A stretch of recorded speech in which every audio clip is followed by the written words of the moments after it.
Bonjour à tous.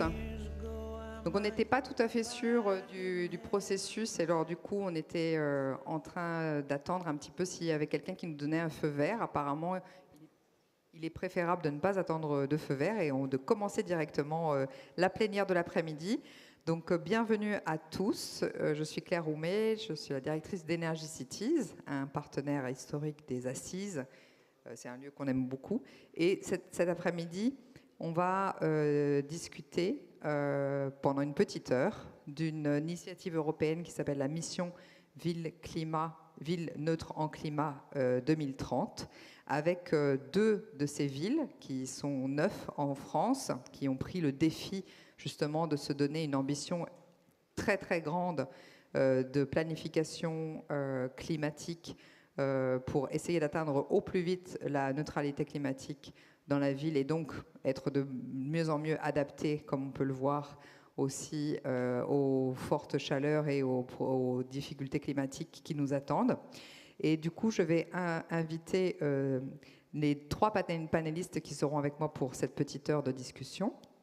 Céline Tonneau, qui est la vice-présidente en charge de la transition énergétique et écologique du Grand Dijon. Madame Fabre, qui va venir aussi représenter en tant que vice-présidente énergie du Grand Bordeaux, de Bordeaux Métropole. Je me trompe toujours entre les différentes appellations. Et enfin, Monsieur Patrick Child, qui est le directeur de la mission à la Commission européenne, et qui donc représente ici les institutions européennes pour cette mission. C'est donc justement une mission. Et je crois qu'on pourrait commencer par prendre un petit peu de temps pour expliquer qu'est-ce que cette mission. Cette mission, elle existe depuis 5 ans. Pourquoi la Commission s'est-elle dotée de missions ? Quels en sont les résultats jusqu'à ce jour ? Et vers où va-t-on pour l'instant ? Je vous laisse, Monsieur Child, nous présenter un petit peu et le concept et ce qui s'est fait jusqu'à maintenant avec ces 112 villes. Et merci beaucoup. Et je suis très heureux de partager un peu l'expérience que nous avons recueillie avec la mission depuis 5 ans. Donc, la mission Ville est une des 5 missions qui ont été créées au moment du lancement du programme recherche européenne Horizon Europe.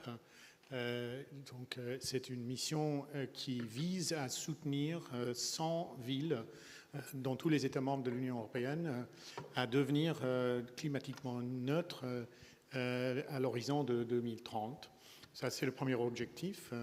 Et le deuxième objectif, c'est de faire partager cette expérience des villes participants avec toutes les autres villes de l'Europe qui ont la même vocation pour atteindre la neutralité climatique pour 2050, qui est l'horizon qu'on s'est fixé avec le pacte vert européen pour notre stratégie climat et environnement.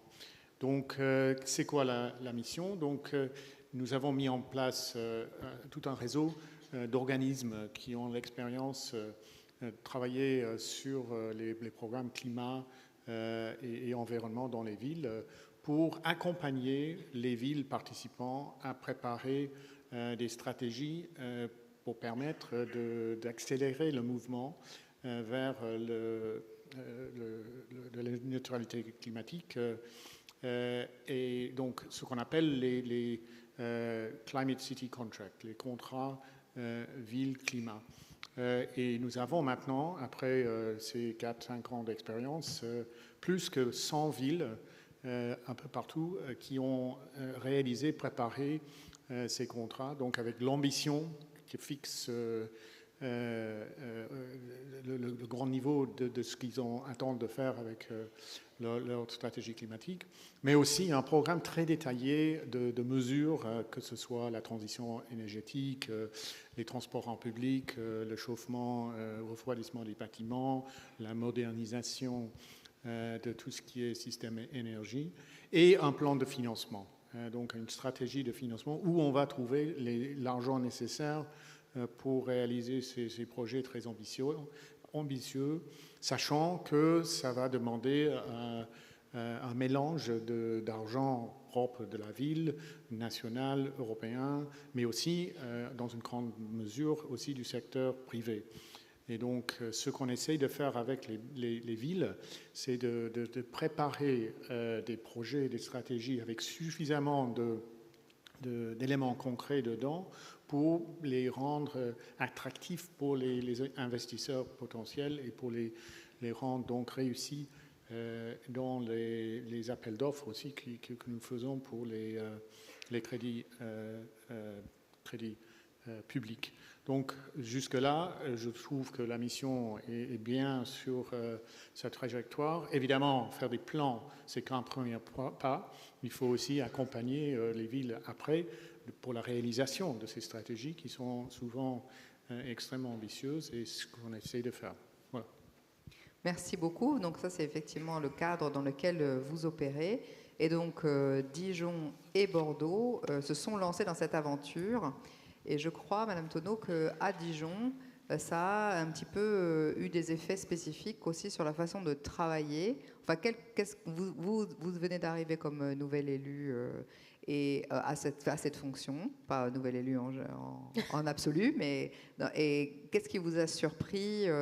Qu'est-ce que vous avez pu entrevoir justement de la mission et de cette approche? Alors tout d'abord, bonjour à toutes et à tous. La première chose qui a été, que j'ai vue en tant que vice-présidente désormais de la transition écologique, et je salue mon prédécesseur ici présent, Jean-Patrick Masson, bien évidemment, la première chose, je connaissais déjà l'environnement de la métropole et de ses services, mais d'abord, il y avait cette fierté quand on est simple élu à la métropole, déjà d'avoir une reconnaissance européenne. Quand ce prix de la mission, quand on nous a décerné cette reconnaissance, c'est déjà la reconnaissance européenne qui est derrière ça. Et donc, ça veut dire qu'on a tout le travail qui a été préalable. Et bien évidemment, il porte ses fruits parce qu'on avait une politique stratégique, on avait notre propre stratégie de transition climatique juste au service de la population métropolitaine. Maintenant, on comprend qu'on a une autre dimension qui est celle de pouvoir partager. Et cette reconnaissance, à travers notamment le projet Response, qui est celui de la fontaine douche, puisqu'on avait répondu à un appel à projet en 2022, eh bien, c'était d'avoir un fonctionnement global de la collectivité. Parce que quand on a l'ambition, après, il faut se mettre en route, il faut qu'il y ait l'action. Et la première des choses que l'on a fait au niveau de la métropole, c'est que les services ont essayé, je ne vais pas dire qu'ils ont essayé puisqu'ils ont réussi, mais ils ont dû travailler ensemble en toute transversalité avec des manières, ils avaient des manières différentes de travailler et donc il y a eu toute cette transversalité pour un même objectif et donc de créer cet écosystème autour d'un projet commun.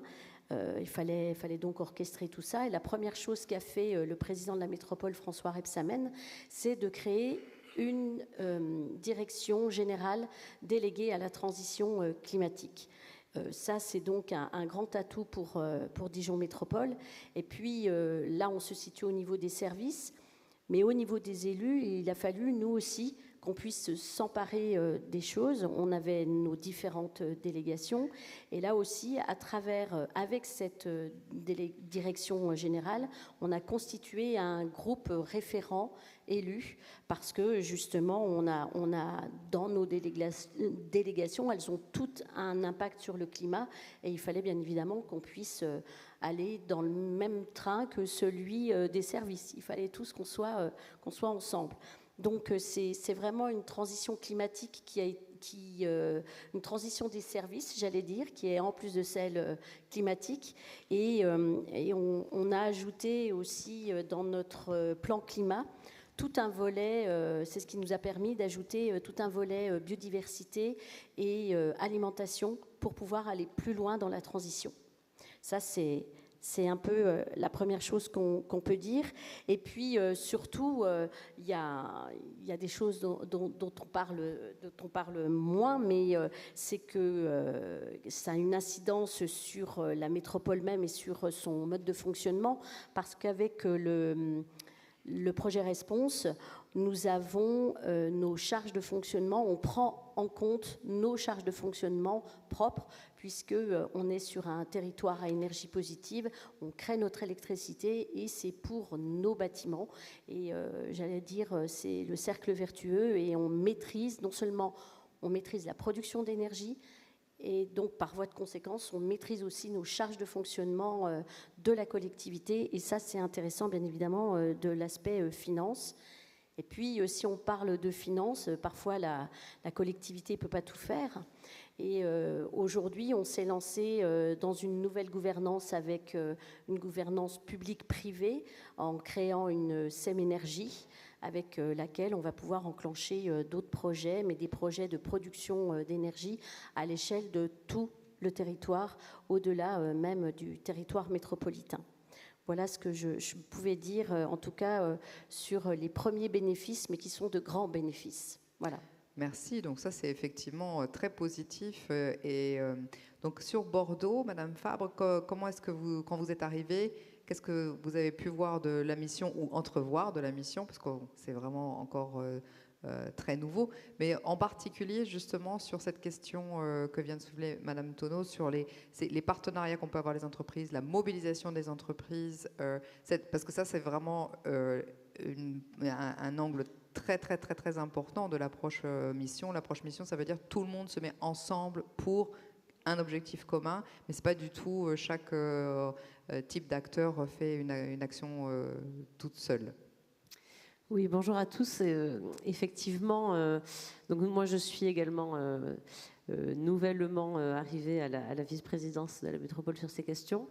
Mais c'est vrai que la première chose concernant ces missions, c'est justement cet avantage-là de mettre en relation les acteurs les uns avec les autres.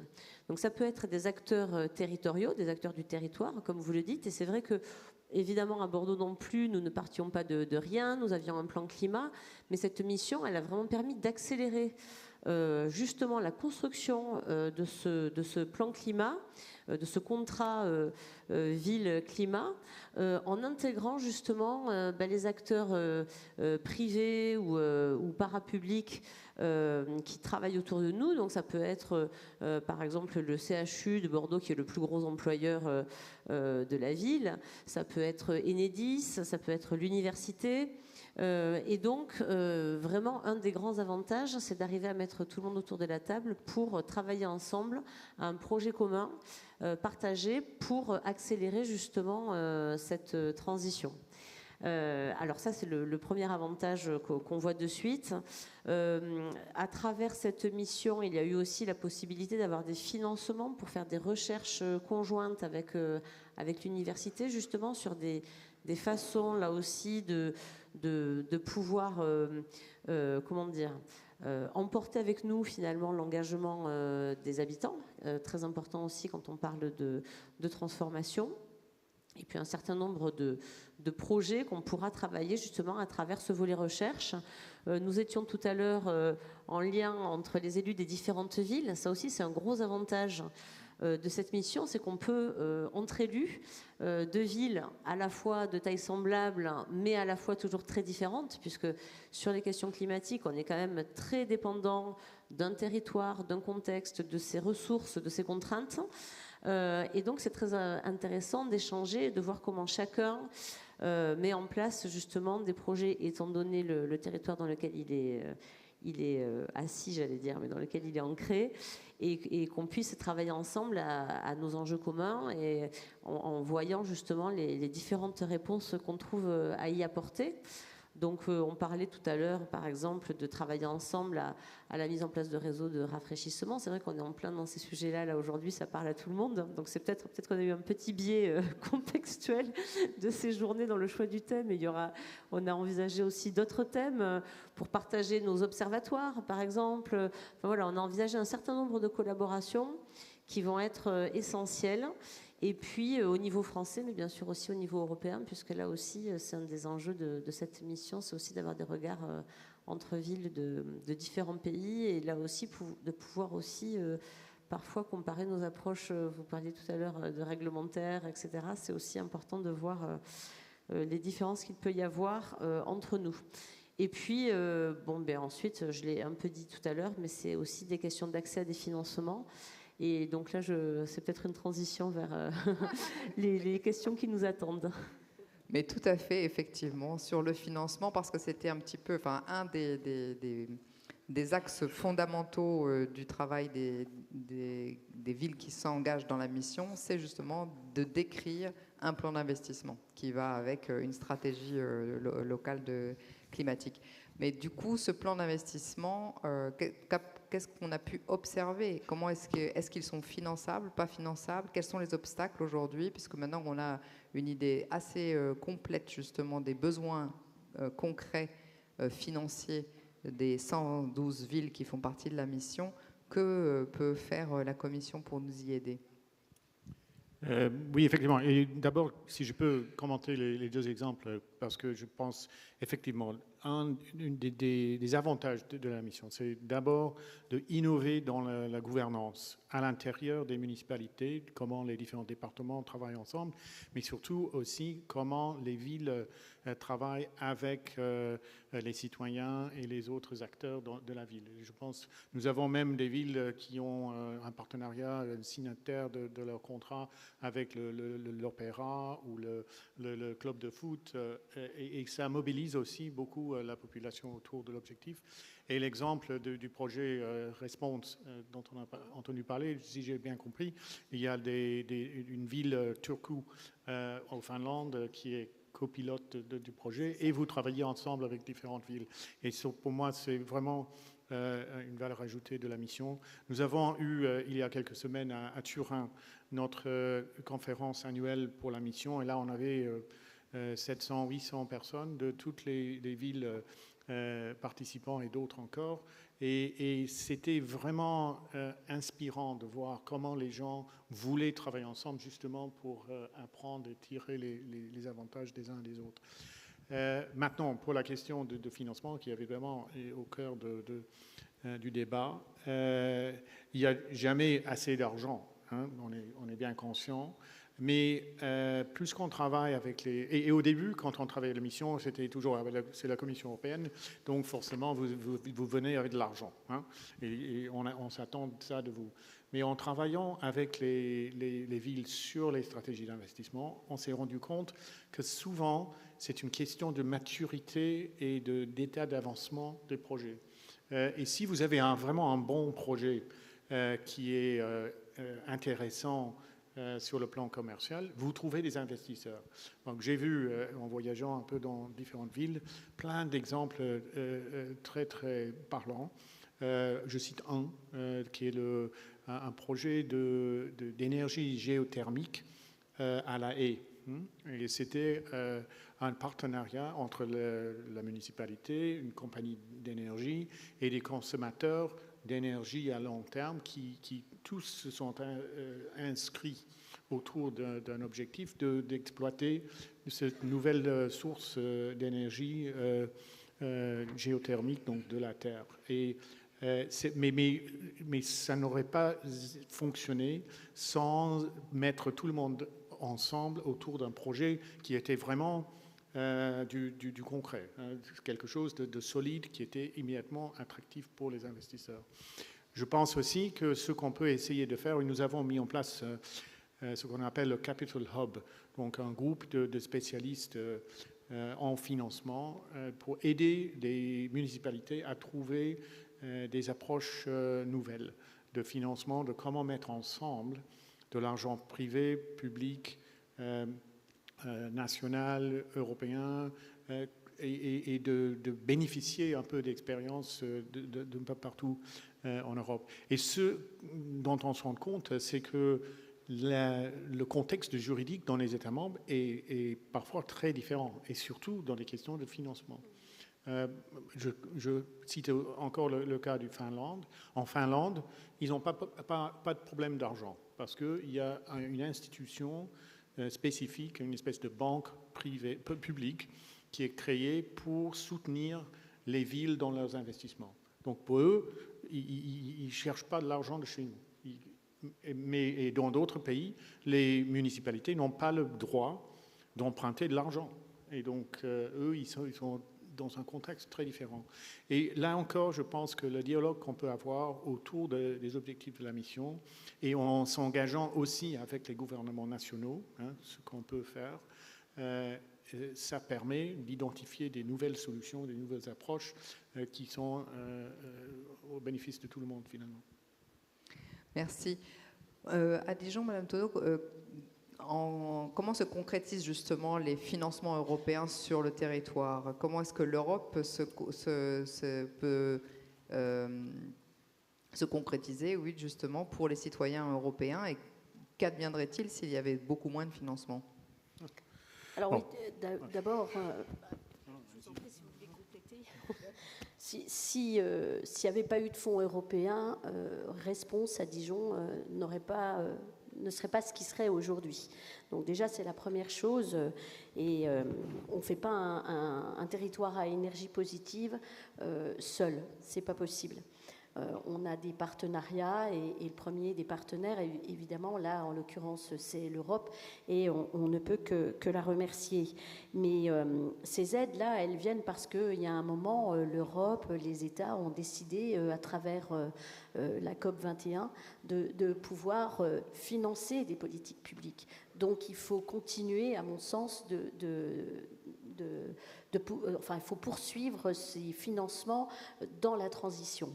Donc ça, c'est le premier point, mais ça me semblait indispensable quand même de le dire déjà. Ça pourrait faire l'objet de la conclusion, mais néanmoins, c'est quand même ce qui s'est passé à Dijon. Sur un deuxième point, c'est parce qu'on a porté un projet comme Response sur un quartier spécifique. Pourquoi spécifique? Tout simplement parce que c'est un quartier populaire, un quartier en France que l'on dit politique de la ville, c'est-à-dire avec 8000 habitants, et je ne dis pas que les 8000 sont en situation précaire, mais avec une grande précarité en tout cas sur ce secteur.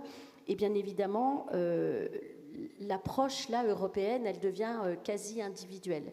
Si je le dis comme ça, c'est tout simplement parce que on rapproche le citoyen,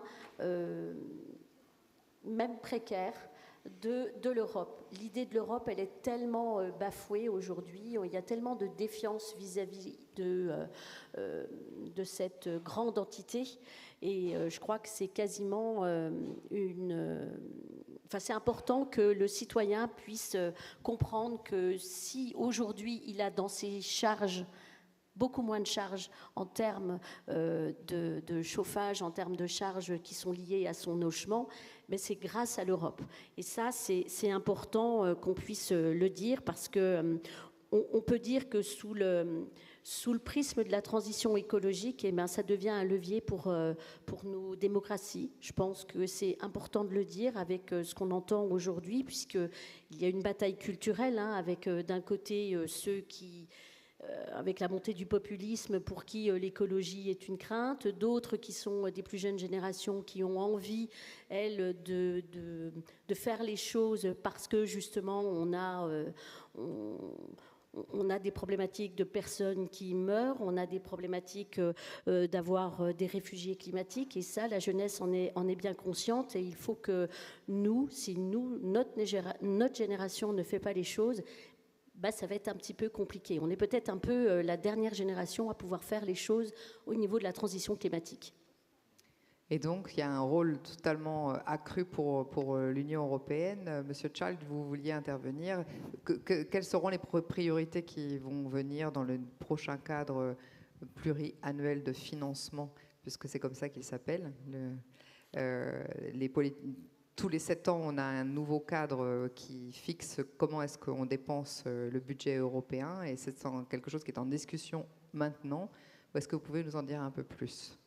Oui, mais effectivement, nous sommes pleins dans les négociations sur les propositions que la Commission a mis sur la table il y a à peu près un an.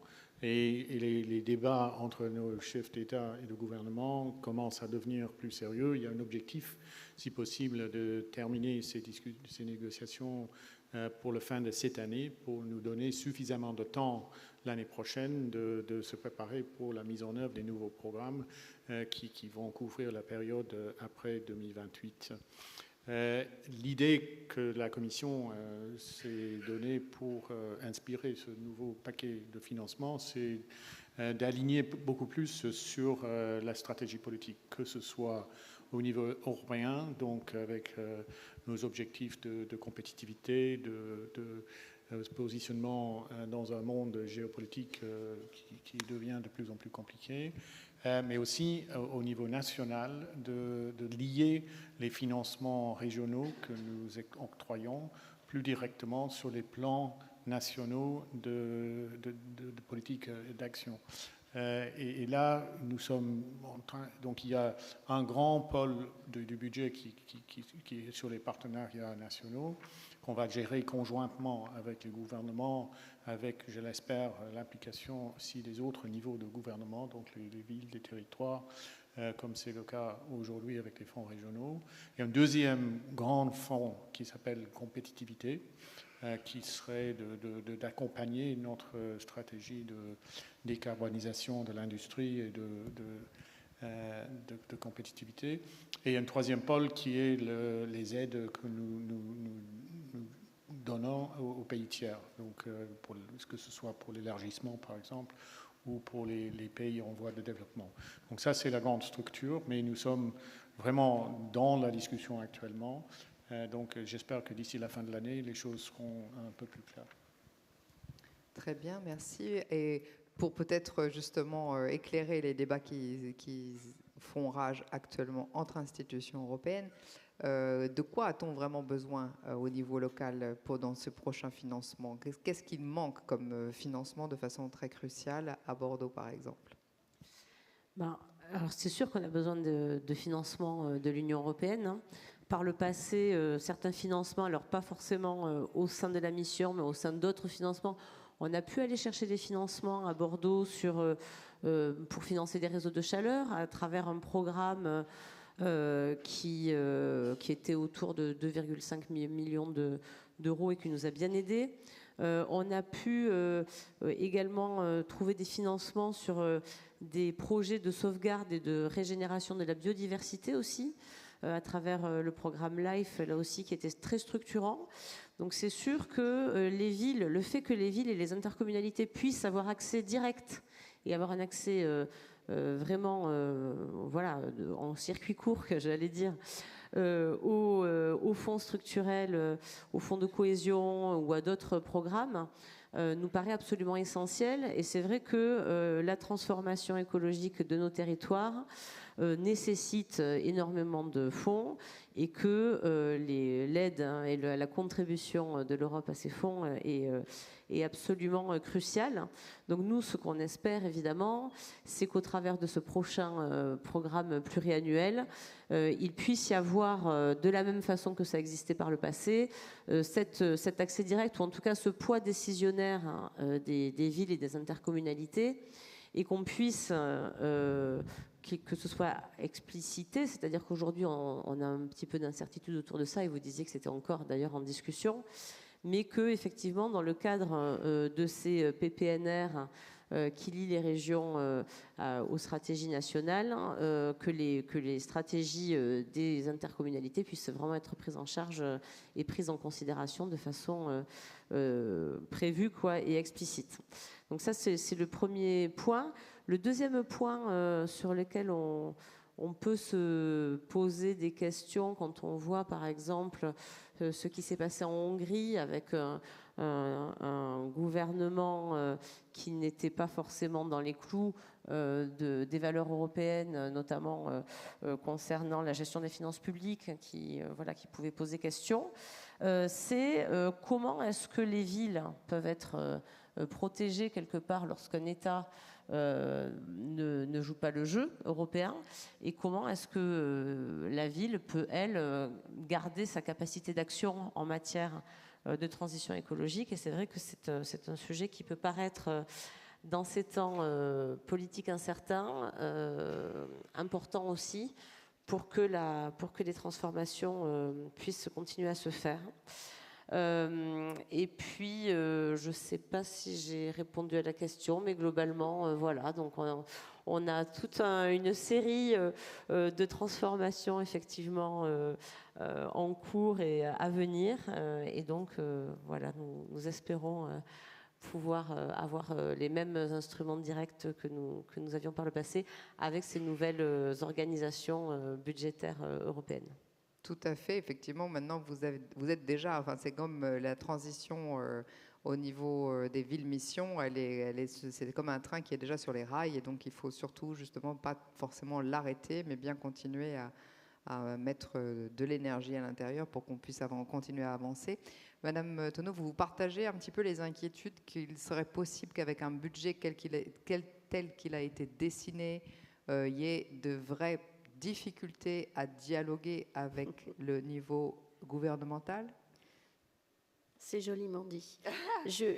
Oui, aujourd'hui, je suis plutôt soucieuse, voire pessimiste de ce nouveau budget européen au niveau qui effectivement va donner beaucoup plus de marge de manœuvre aux États, tout simplement parce qu'au niveau de la France, quand on a déjà, et ça a fait l'objet déjà de discussions hier, hein, quand on a déjà été condamné une fois pour des manquements en ce qui concerne la question climatique.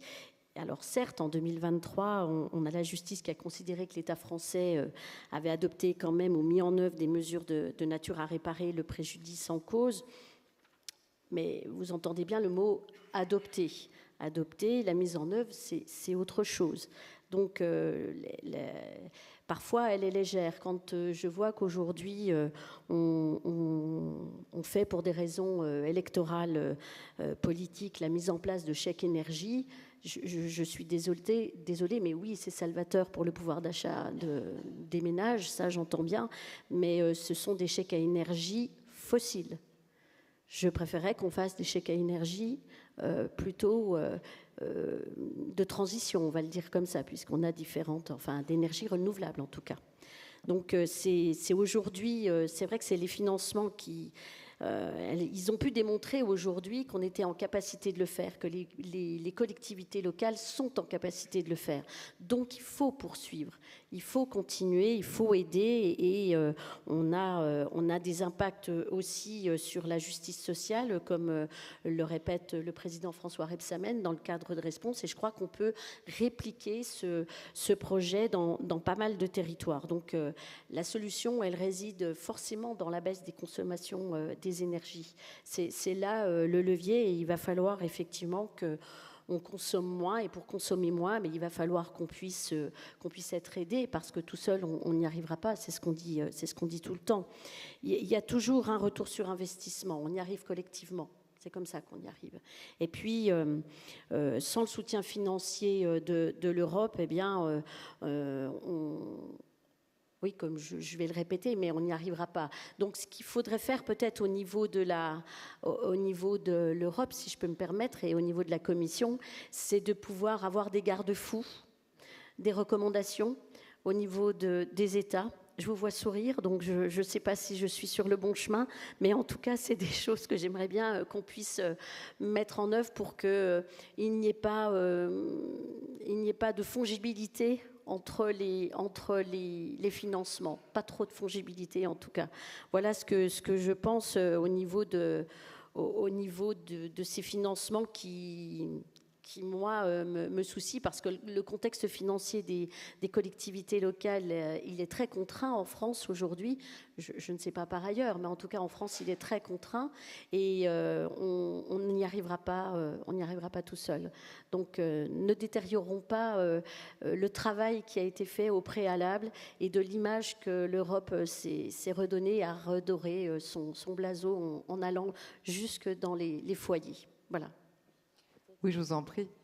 Oui, juste pour compléter, parce qu'effectivement, ce que disait Madame Tonneau me faisait penser à ça. C'est vrai que ce dont il faut vraiment prendre conscience, c'est que les transformations de long terme écologiques, elles ne peuvent se passer principalement qu'à l'échelle de l'intercommunalité ou qu'à l'échelle du territoire, ou peut-être à l'échelle un tout petit peu plus étendue, peut-être d'un département, mais en tout cas, c'est vraiment au niveau des réseaux, c'est vraiment au niveau où on organise la rénovation thermique, c'est vraiment au niveau où on organise les infrastructures d'électrification, c'est vraiment au niveau où on organise les nouveaux réseaux de réfrigération, c'est vraiment à cette échelle-là qu'on met en œuvre en fait cette transformation.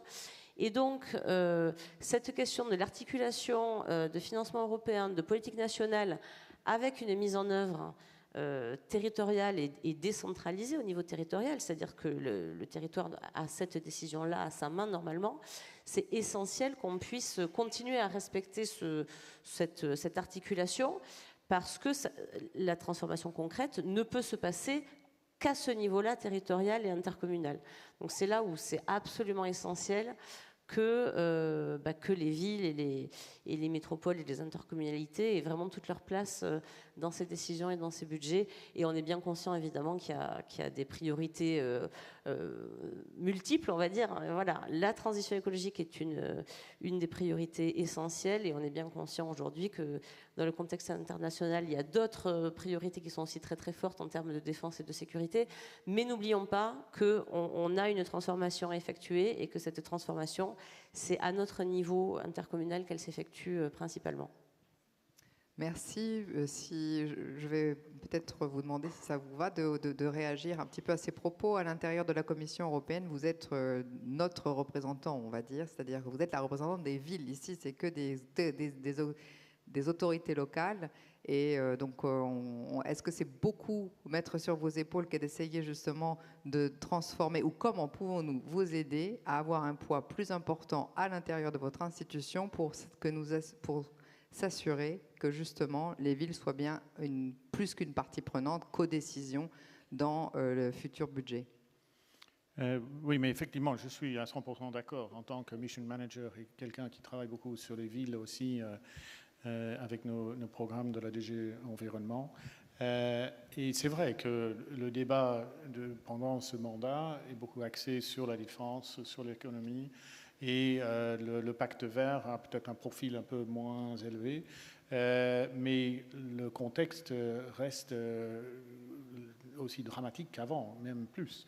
Nous vivons aujourd'hui la canicule dans beaucoup de pays européens, et ça a des conséquences avec des feux dans les forêts, les fleuves qui ne servent plus pour le transport, ou encore le changement dramatique dans la production agricole.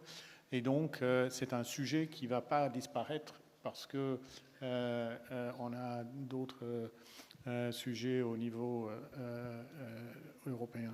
Et là, je suis absolument d'accord, c'est que toute la transition écologique se fait au niveau local. Et là, ce qui est très important pour nous, c'est que les 100 villes qui participent à la mission représentent à peu près 12% de la population de l'Europe. Et donc, c'est quand même un poids démocratique est extrêmement important. Et je trouve que l'exemple que nous avons vu tout à l'heure, où l'expérience à Dijon avec le partage de l'électricité localement, qui a permis de trouver une dérogation à la loi nationale pour la distribution de l'électricité, pour montrer le bon exemple de comment on peut exploiter la flexibilité qui existe peut-être dans la législation nationale. C'est un excellent exemple. Nous avons, avec le débat sur le budget, là je reviens à la question peut-être plus directement, encore à voir quel sera exactement la gouvernance, quel sera le rôle les uns des autres. Ce qu'on ne va pas faire, c'est d'avoir un système qui est au niveau de la centralisation qu'on a fait avec les fonds post-Covid. Ça, c'était quand même un modèle qui était déployé dans une situation vraiment d'urgence, où on devait dépenser de l'argent rapidement pour stimuler l'économie après la crise du Covid. Mais on s'est rendu compte que là, on a mis beaucoup dans les mains des États membres. les gouvernements nationaux. Et les exemples que vous citez comme l'Hongrie, peut-être maintenant ça va beaucoup mieux en Hongrie, mais où on a dû suspendre la grande majorité de fonds européens pour l'Hongrie parce qu'ils ne respectaient pas les valeurs, les principes sur lesquels est basée l'Union, a fait souffrir. On a trois villes en Hongrie qui étaient avec des maires d'une autre tendance politique que le président, qui était vraiment en difficulté, parce que non seulement il y avait beaucoup moins de fonds européens qui venaient, mais aussi le gouvernement avait tendance à favoriser d'autres villes parce qu'ils avaient des alliances politiques plus directes. Et donc, avec la nouvelle stratégie pour les régions urbaines, pour les villes que notre vice-président Fito vient de présenter à la Commission, je crois là, on met quand même un accent politique important sur le rôle que les villes ont à jouer. Et même si ce n'est pas le programme de gestion pour les fonds structurels, ça montre qu'il y a une grande sensibilité à l'importance d'impliquer les villes et les collectivités locales dans les décisions sur l'allocation de fonds et des priorités, justement pour prendre en compte la dimension locale qui est très importante, mais en même temps, sans tomber dans le piège qu'on avait avec les fonds structurels actuels, que le gouvernement, c'est tellement compliqué que ça prend trop de temps pour déployer l'argent. Et que nous sommes aujourd'hui, je pense, en train de dépenser réellement les fonds qui étaient non pas de ce cycle financier actuel, où on est presque à la fin, mais de celui d'avant. Et donc, une des ambitions que nous avons, c'est de s'assurer que l'argent que les contribuables donnent au budget européen soit déployé réellement en temps utile pour répondre justement aux besoins que nous avons. Tout à fait, merci. Je ne suis pas sûre qu'il y ait des micros dans la salle, mais normalement, maintenant, on a un tout petit peu de temps. Ah, c'est parfait, merci beaucoup. Donc, on a un peu de temps pour des questions, justement, ou bien sur l'approche mission, sur des réglementations qui seraient vraiment assez spécifiques et pas du tout adaptées à mettre en œuvre cette approche mission, c'est-à-dire où on essaye d'avoir une approche systémique et transversale, et ou des questions plus précises sur le futur budget européen. Donc, voilà. Si vous avez des questions ou des partages, je vois ici au milieu une proposition, mais je n'ai pas vu d'autres pour l'instant.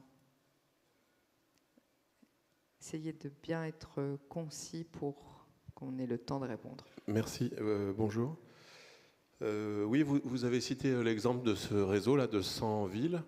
Moi, je voulais savoir s'il y a des dispositifs européens qui s'adressent aux territoires ruraux, dans le sens où, pour moi, un territoire rural, donc une plus petite population, c'est aussi une bonne manière d'expérimenter en dépensant pas forcément plus que dans une ville où il y a du coup beaucoup d'habitants et où on ne fait finalement pas forcément des grosses expériences non plus. Et aussi, c'est une manière de contrer un phénomène qui est la métropolisation et auquel tous nos territoires sont déjà confrontés. Merci. Je ne sais pas s'il y a peut-être une autre question, éventuellement, une autre prise. Oui, là-haut. Donc, toujours le plus concis et plus question possible. Je pense qu'elle ne vous a pas vu. Ouais. Voilà. Et ensuite, on pourra répondre et en même temps que de faire une petite conclusion chacun. Oui, je rebondis juste sur cette question. Je représente Courcy qui fait partie du Grand Rhin. C'est un premier village qui volontairement rejoint la mission des 100 villes climatiquement neutres et qui démontre le lien entre plusieurs politiques européennes, donc notamment le nouveau Bauhaus européen, puisque Courcy accueille un premier éco-campus. La question, je pense, c'est est-ce que, alors que les États membres ont plus de pouvoir de décider l'orientation de l'argent dans leurs mains, est-ce qu'une alliance volontaire d'États membres ne pourrait pas soutenir le réseau Net Zero Cities dans des expérimentations croisées? et quel pourrait être le rôle de la Commission pour pouvoir mobiliser ensemble les États membres qui ont envie d'avancer dans ce sens-là. Très bien, merci. Merci pour ces 2 questions précises. Monsieur Tchal, vous voulez répondre? Je peux essayer. D'abord, nous avons pas mal de programmes qui aussi soutiennent des communautés rurales. C'est dans l'ensemble de nos programmes régionaux. On essaye toujours de trouver le bon équilibre. Il y a notamment l'exemple qui est lié à la mission sur les villes, une mission un peu parallèle sur l'adaptation climatique. Donc, pour la mission pour les villes, c'est surtout la mitigation, donc de réduire les émissions de CO2 pour stabiliser le climat. Mais on a aussi l'adaptation sur comment répondre aux dégâts ou défis qui sont présentés par cette évolution négative, le réchauffement de la planète. Et ça, c'est ouvert à toute ville ou région qui veulent s'inscrire à des objectifs d'adaptation climatique. Donc ça, c'est... mais vous avez raison, on ne travaille pas qu'avec des villes. Et je souligne aussi que dans la mission, nous avons des villes de taille très différentes. On a des très grandes villes comme Paris, Madrid, Rome, mais on a d'autres villes qui sont vraiment de taille modeste. Et ce qui est intéressant, c'est que pour expérimenter avec une nouvelle stratégie, souvent c'est les petites villes qui sont plus agiles, parce qu'ils ont moins d'acteurs à mobiliser pour prendre des décisions. Et donc, il y a une petite ville au Luxembourg qui s'appelle Differdange, qui est une ville, un grand producteur d'acier. Donc, ils ont une énorme usine d'acier au plein centre de la ville. Et eux, ils étaient en train d'élaborer une stratégie pour diminuer les émissions de tout ça. Et comme ils étaient petits, il y avait beaucoup moins d'acteurs et donc ils pouvaient avancer, plus rapidement. Et la deuxième question, je ne suis pas sûr que... Sur une alliance d'États membres qui serait mission-friendly. Moi j'ai toujours bon espoir que les activités de la mission vont continuer dans le budget futur. Les investissements dans tout le travail de préparation que les villes ont fait et dans nos propositions pour le prochain cycle et notamment pour le prochain programme recherche, on a assuré ou présenté la continuité du financement pour nous amener jusqu'à la date de 2030 qui est la date limite de la mission. Et donc, j'espère que ça va continuer. Si on pouvait avoir une mobilisation plus forte des gouvernements nationaux, je serais le premier content. Parce que ce que j'entends très souvent, c'est que les villes sont hyper mobilisées, très, très enthousiastes. Au niveau européen, nous avons à la Comité des régions, au Parlement européen, beaucoup de soutien. Mais pour les gouvernements nationaux, c'est parfois difficile de nous appuyer à 100% parce que c'est nous qui avons sélectionné les villes. Or, eux, en tant que gouvernement, doivent traiter sur un pied d'égalité toutes les villes qu'ils ont.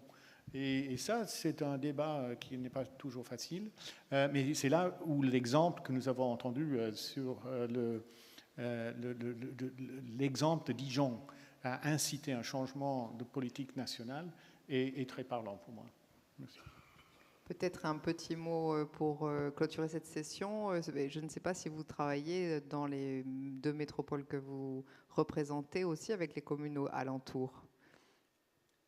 Alors peut-être le premier point par rapport au lien avec l'État et au changement de réglementation lié à une activité un peu de lobbying auprès de l'État, ça me paraît essentiel que les villes et les intercommunalités et les territoires dans l'absolu de toute manière soient en lien proche avec l'État pour faire savoir de quoi on a besoin nous aussi pour pouvoir avoir la souplesse et les moyens de pouvoir aller plus vite et plus fort. Donc ça, c'est une des missions certainement qu'on peut se donner conjointement, de travailler ensemble à faire savoir à l'État et au gouvernement, par exemple, les modifications réglementaires et législatives dont nous aurions besoin pour pouvoir aller plus vite. Ça, c'est le premier point. Et là, sur la question que vous nous posiez sur est-ce qu'on a des coopérations avec les territoires alentours, là, donc nous, on arrive juste, mais on a vraiment à cœur de travailler un pacte girondin. Et justement, par rapport à ce que monsieur disait sur les territoires ruraux, de bien réfléchir à comment est-ce qu'on peut travailler ensemble, la métropole et l'ensemble des territoires ruraux et des petites villes qui sont proches et qui sont au niveau départemental. Comment on peut construire ensemble un projet de transformation, notamment climatique, mais écologique, parce que on voit que certains projets dépassent largement nos frontières et qu'on peut ensemble, nous on peut apporter une ingénierie, financière, on peut apporter une ingénierie de projet que les plus petites villes n'ont pas forcément. Et à l'inverse, on voit que on est certainement plus consommateurs, les milieux ruraux peuvent être peut-être plus facilement producteurs d'énergie. Enfin, il faudrait réfléchir à des contrats territoriaux un peu gagnant-gagnant sur ces transformations. Et en tout cas, c'est un souhait qu'on porte très fortement. Très bien, merci. Antonio. De toute façon, je rejoins les propos de M. Schalde pour dire que, effectivement, le choix que la mission fait, c'est-à-dire d'aller voir des villes et de décerner une reconnaissance auprès de certaines villes en ce qui concerne la transition climatique, c'est peut-être là le levier aussi pour démontrer à la fois à l'Europe que votre mission est nécessaire et a du sens, en tout cas, et au niveau aussi des États nationaux. C'est peut-être comme ça aussi qu'on arrivera à démontrer que les financements doivent être un peu plus fléchés, je le dirais comme ça, tout simplement parce qu'il ne faut pas que la transition écologique devienne le parent pauvre, en fait, des budgets nationaux. Moi, je terminerai juste par ça. Voilà. Ça me paraît être la parfaite conclusion de cette table ronde. Et donc, je vous remercie tous pour la participation et pour ce partage d'expériences, et en espérant effectivement que la mission puisse continuer. Longue vie à la mission, où bon, je vais peut-être pas être aussi emphatique, mais et je laisse du coup les prochains intervenants de la conférence suivante prendre le relais de cette scène. Merci à vous. Au revoir.